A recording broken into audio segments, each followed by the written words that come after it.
پھر دن ہوا،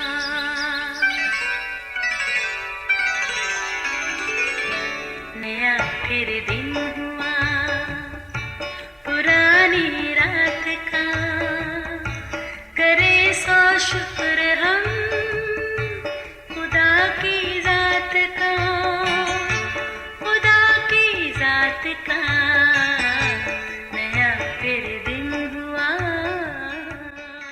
آج کی آیت، کیونکہ خدا انسان کی مانند نظر نہیں کرتا، اس لیے کہ انسان ظاہری صورت کو دیکھتا ہے، پر خداوند دل پر نظر کرتا ہے۔ پہلا ساموئیل 16 باب 7ویں آیت کا دوسرا حصہ۔ عزیزو، یہ فقرہ اکثر بولا جاتا ہے کہ ہر چمکتی چیز سونا نہیں ہوتی۔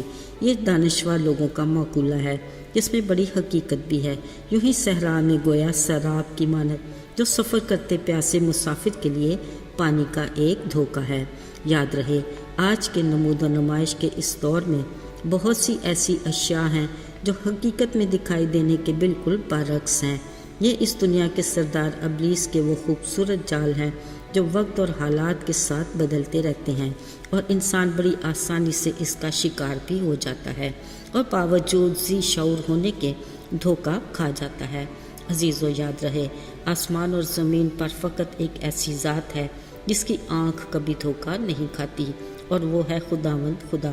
کلام مقدس میں لکھا ہے، جب اسرائیل کے بادشاہ ساؤل کو خدا نے اس کی نافرمانی کی وجہ سے رد کیا تو اس نے ساموئیل نبی کو بیت لحم میں یسی کے پاس بھیجا کہ اس کے ایک بیٹے کو نیا بادشاہ ہونے کے لیے مسا کرے۔ یسی نے اپنے 7 بیٹوں کو ساموئیل نبی کے سامنے سے نکالا۔ ہر بار اس نے سوچا یقیناً یہ خدا کا ممسوس ضرور ہوگا، مگر خدا نے ساموئیل نبی سے کہا، تو ان کے چہرے اور قد کی بلندی کو نہ دیکھ، کیونکہ میں نے انہیں ناپسند کیا ہے، میں نے ان میں سے کسی کو نہیں چنا۔ پھر ساموئیل نبی کے پوچھنے پر یسی نے بتایا، سب سے چھوٹا ابھی باقی ہے، وہ بھیڑ بکریاں چراتا ہے۔ ساموئیل نبی نے یسی سے کہا، اسے فوراً بلا بھیج۔ جب داؤد ساموئیل نبی کے سامنے آیا، خدا نے کہا، اٹھ اور اسے مسا کر، کیونکہ وہ یہی ہے۔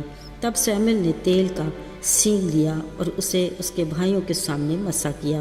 پھر آگے کو خدا کی روح اس پر زور سے نازل ہوتی رہی۔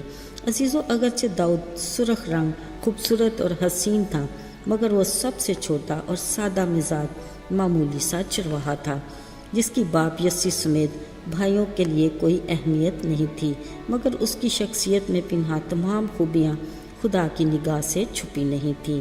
وہ ساز بجانے میں استاد، زبردست سورما، جنگی مرد اور گفتگو میں صاحب تمیز تھا۔